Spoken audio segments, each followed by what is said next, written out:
سب دیکھنے اور سننے والوں کی خدمت میں محبت برا سلام۔ جیسا کہ آپ کو ہم بار بار بتاتے رہے کہ اسرائیل ایران کے اوپر حملہ کرے گا، اور وہی ہوا۔ رات کو اسرائیل نے ایران کے اوپر حملہ کیا۔ صرف ایران پہ نہیں، 3 ممالک پہ حملہ ہوا: شام، عراق اور ایران۔ ایران کے شہر تہران پہ حملہ کیا گیا، اور وہاں ایئرپورٹ کو بھی بتایا جا رہا ہے کہ نشانہ بنایا گیا۔ ایران نے ان حملوں کی تصدیق کی ہے، اور اب جو ہمارے پاس اطلاع ہے وہ یہ ہے جی کہ ایران کا دعویٰ ہے کہ ہم نے بھی کئی طیارے مار گرائے ہیں، اور یہ بڑی تعداد میں طیاروں نے حملہ کیا۔ کسی کے پاس بھی مکمل اس کی گنتی نہیں ہے کہ کتنے طیارے تھے اس میں حملے میں، اور کتنا نقصان ہوا۔ ہر چیز کا وقت لگتا ہے۔ ایک دم آ کے یہاں پہ میں نے کچھ دیکھا چینل، وہ فوری طور پہ دعویٰ کرنا شروع کر دیتے ہیں کہ ایران نے یہ کر دیا، اسرائیل نے یہ کر دیا، لیکن اسرائیل کو اس وقت خوف طاری ہوا ہے، کیونکہ ایران نے یہ بتایا تھا کہ اگر ایران کے اوپر حملہ ہوا تو ایران جو ہے وہ ایٹمی حملہ کر سکتا ہے، جو تیل کے کنویں ہیں انہیں تباہ کر سکتا ہے۔ اس طرح کے بیانات ایران کی طرف سے جاری ہوئے تھے۔ امریکہ نے بھی اس چیز کی تصدیق کی ہے کہ ایران کے اوپر، شام کے اوپر، عراق کے اوپر، 3 ممالک کے اوپر حملہ کیا گیا۔ حالات یہ ہے کہ میں نے ابھی ایران رابطہ قائم کیا تھا، اور وہاں ابھی تک تو انہوں نے بتایا کہ سب ٹھیک ہے، کوئی اتنا بڑا ہمارے علم میں نہیں ہے کہ کوئی نقصان ہوا۔ لیکن جو اسرائیل کے وزیر دفاع ہے اور وزیر اعظم ہے، وہ بنکر میں چلے گئے ہیں۔ ان کو خطرہ ہے کہ ایران جو ہے وہ ہمارے اوپر فوری حملہ نہ کرے، لیکن میرا خیال ہے کہ ایران اتنی جلدی نہیں حملہ کرے گا۔ پہلے تو اپنے آپ کو سنبھالنا ہوتا ہے، اور پھر ہی حملے کی تیاری ہوگی، یا جو بھی ہے ان کی جو تیاری ہوگی۔ اور بہت سے چینل یہ بتا رہے ہیں کہ کوئی خوفناک جنگ لگنے والی ہے، لیکن ابھی وقت لگے گا، اتنی جلدی کوئی اتنی بڑی جنگ نہیں لگے گی۔ اسی طرح چلتا رہے گا، کبھی وہ حملے کریں گے، کبھی وہ حملے کریں گے، اور ایٹمی جنگ ہو سکتی ہے، لیکن اتنی کوئی جلدی نہیں ہے کہ ایٹمی جنگ جو ہے، کئی لوگ تو آگے یہی ڈرانا شروع کر دیتے ہیں کہ کسی وقت بھی یہ حملہ ہو جاتا ہے۔ ہم تو اس وقت بات کرتے جب کوئی، جس طرح روس کے صدر بار بار اس طرح تجدید لا رہے، دوبارہ انہوں نے یہ بتایا کہ کوئی بھی میزائل میرے علاقے میں گر گیا تو میں چھوڑوں گا نہیں کسی کو بھی، کوئی بھی ایسا میزائل جو نیٹو کی طرف سے ہوگا۔ اب ایران جو ہے ایٹمی طاقت بن چکا ہے، اور یہ میں آپ کو بتا دیتا ہوں کہ اسرائیل جو ہے وہ آرام سے بیٹھنے والا نہیں۔ جس طرح آئے دن لبنان پہ، اور پھر اب شام، پہلے بھی شام پہ حملے ہوتے رہے ہیں، عراق بھی شامل ہے اس میں، اور اب ایران ہے، تو عرب جتنے ممالک ہیں ان کو اسرائیل اس وقت تک نشانہ بناتا رہے گا جب تک وہ ان ممالک پہ کنٹرول نہ حاصل کر سکے۔ ایران پہ تو کنٹرول حاصل کرنا مشکل ہے، مگر جب عرب ممالک پہ کنٹرول حاصل کر لیا جائے گا تو پھر ایران کو کمزور کیا جائے گا۔ ایران نے پچھلے دنوں، آپ کو یاد ہوگا کہ جو وزیر خارجہ تھے، ایک بیان جاری کیا تھا کہ ایران کے خلاف کسی بھی اسلامی ملک نے اگر وہاں کی اپنی سرزمین استعمال کرنے کی اجازت اسرائیل کو دی، یا وہاں سے میزائل آئے، تو ہم اس کو نہیں چھوڑیں گے۔ اب یہ کہاں سے طیارے آئے ہیں؟ بتایا جا رہا ہے کہ جنگی طیارے وہاں تک پہنچے۔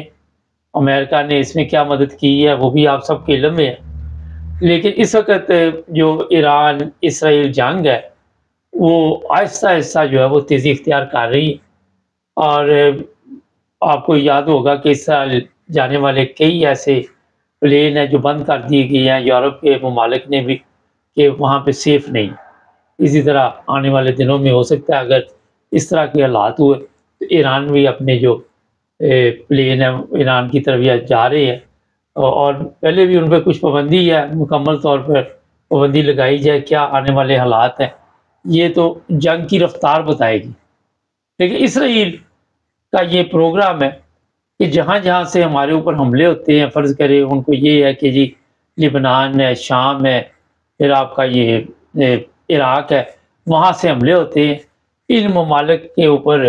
بھی بمباری کر کے ان کے آپ نے دیکھا آئے دن کوئی نہ کوئی لیڈر مار دیا جاتا ہے۔ مقصد یہی ہوتا ہے ان کو مارنے کا کہ نیا لیڈر آئے گا پھر نئے کو بھی مار دیا جاتا ہے۔ ویسے ایک سمجھنے والی بات ہے، میرا خیال ہے کہ آپ کو بھی نہیں ہے، مجھے بھی نہیں آ رہی سمجھ،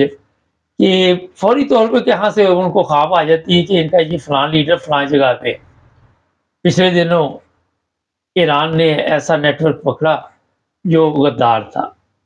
اور وہ اطلاع دیتا تھا اسرائیل کو اور اس میں شامل تھا۔ اس کے بعد لبنان میں جس طرح جتنے لیڈر ہیں ان کو قتل کیا گیا، کہیں بھی وہ تھے اپنی طرف سے بڑے محفوظ سے، لیکن کیونکہ گھر میں جب آپ کے غدار ہوں گے تو آپ کے لیے مشکل ہو جاتی کوئی بھی جنگ جیتی۔ مسلمانوں کی بدقسمتی یہ ہے کہ آج تک غدار تو پیدا کیے لیکن لیڈر بہت کم پیدا ہوئے۔ تاریخ میں دیکھ لے چند نام آتے ہیں، صلاح الدین ایوبی یا محمد بن قاسم، طارق بن زیاد، اس طرح کے نام آتے ہیں، لیکن غداروں کے بہت آتے ہیں۔ اگر آپ ہندوستان پاکستان کی تاریخ کا مطالعہ کر لیں، وہاں بھی ٹیپو سلطان کا اگر نام آتا ہے تو غدار بھی وہاں پہ تھے، پھر میر جعفر، میر صادق، پہلے تو بہت کم تعداد میں تھے کیونکہ ڈیجیٹل سسٹم نہیں تھا، سوشل میڈیا نہیں تھی۔ اب پیسے کی لالچ نے ان لوگوں کے ایمان کو آتا بیڑا گرک پہلے ہی ہوا ہوتا ہے، مگر یہ محب وطن نہیں ہوتے، اپنے ملک کو بھیج دیتے۔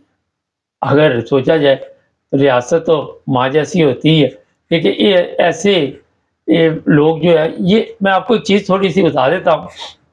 کہ نسل در نسل وہی لوگ آتے جا رہے ہیں جن کے بڑوں نے یہ پہلے کام کیے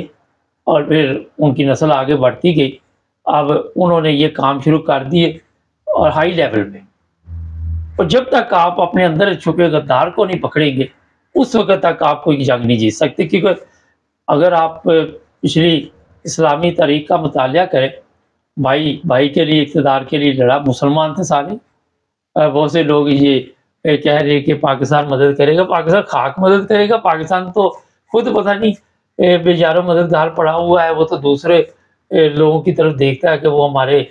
لیے کیا کرتے ہیں، کوئی پیسے شیسے بھیجے ہمارا سسٹم چلے، اور جن لوگوں سے یہ پیسے لیتے ہیں وہ اسرائیل کی مدد کر رہے ہیں۔ پاکستان کیسے مدد کر سکتا ہے؟ اتنی جرت ہے پاکستان کے کسی بھی بندے میں جرت نہیں ہے، میں آپ کو بالکل صاف طور پہ بتا دیتا ہوں۔ مانگنے والے جو ہوتے ہیں وہ تابع دار ہوتے ہیں، وہ وفاداری کا ثبوت دیتے ہیں تو پھر ان کو دوبارہ بھیک دی جاتی ہے، اگر وہ ثبوت نہ دے تو پھر آپ کو علم ہی ہے کہ کیا انجام ان کا ہوتا ہے۔ تو یہ بات آپ بالکل بے فکر ہو جائے، جن کو بڑا جوش اٹھ رہا ہے کہ ہو سکتا ہے کہ پاکستان کو ایران کی مدد کرے، کوئی ایسی پریشانی کی بات نہیں ہے۔ ہاں اترانے شرانے دو چار ان کو لکھ کے بھیج دیں گے۔ پہلی چیز تو یہ کہ پاکستان نے خود کون سی کوئی ایسی جنگ جیتی ہوئی ہے کہ وہ کسی کی مدد کرے، یا تو کوئی تجربہ کار ہو کہ جی ہم نے بڑی جنگیں جیتی ہے اور ہم نے بڑے مار کے مارے۔ عوام کے ساتھ لڑائی جھگڑے کی جنگ جو ہے وہ جیتی ہوئی ہے، عوام کو جس طرح وہ ننگا کرتے ہیں، وہ یہ ایک جنگ ہے ان کے پاس جو جیت رہے ہوں۔ مہاراج جی، آنے والے دنوں میں ایران کے حملے کے بارے میں ہم آپ کو بتائیں گے، اور جیسے ہی ہمیں اطلاع ملے گی کہ کب یہ حملہ ہوگا، کیونکہ ایرانی وزیر خارجہ کی طرف سے یا وزیر دفاع کی طرف سے ابھی تک اس طرح کا کوئی بیان جاری نہیں ہوا، لیکن شاید اسرائیل کے جو خفیہ ادارے ہیں انہوں نے اطلاع دی ہوئی ہے کہ ایران کسی وقت بھی حملہ کرے گا، اور یہی وجہ ہے کہ وزیر اعظم اور وزیر دفاع جو ہے وہ بنکر میں چلے گئے، اپنے آپ کو وہاں پہ محفوظ سمجھ رہے ہیں۔ ان کے وارنٹ گرفتاری بھی نکلے ہوئے ہیں، مگر امریکہ جائے، یورپ جائے، کوئی ملک بھی ان کو پکڑ کے یو این او کے حوالے کرنے والا نہیں ہے۔ جنگی جرائم میں یہ ملوث ہے اور اتنے خطرناک ان کے اوپر الزامات ہے کہ ہزاروں لوگوں کا خون ان کے سر پہ، کوئی 10-20 ہزار نہیں، میرا خیال کو لاکھ کے قریب پہنچ چکے ہیں لوگ جو اب زندگی کی بازی ہار چکے ہیں، اور یہ بغیر سوچے سمجھے شہری وادی پہ بھی حملے کرتے، اور الزام یہ لگایا جی ہمارے جو فوجی ٹھکانے تھے وہاں بھی ایران نے حملہ کیا، تو اب ہم نے اس کا بدلہ لیا۔ یہ عدلے بدلے میں ہونا، یہ نہ ہو کہ تیسری عالمی جنگ کا آغاز ہو جائے، ابھی انتظار کیجیے۔ چینل کو سبسکرائب کریں، جڑے رہے ہمارے ساتھ تاکہ اور بھی پروگرام دیکھتے رہیں۔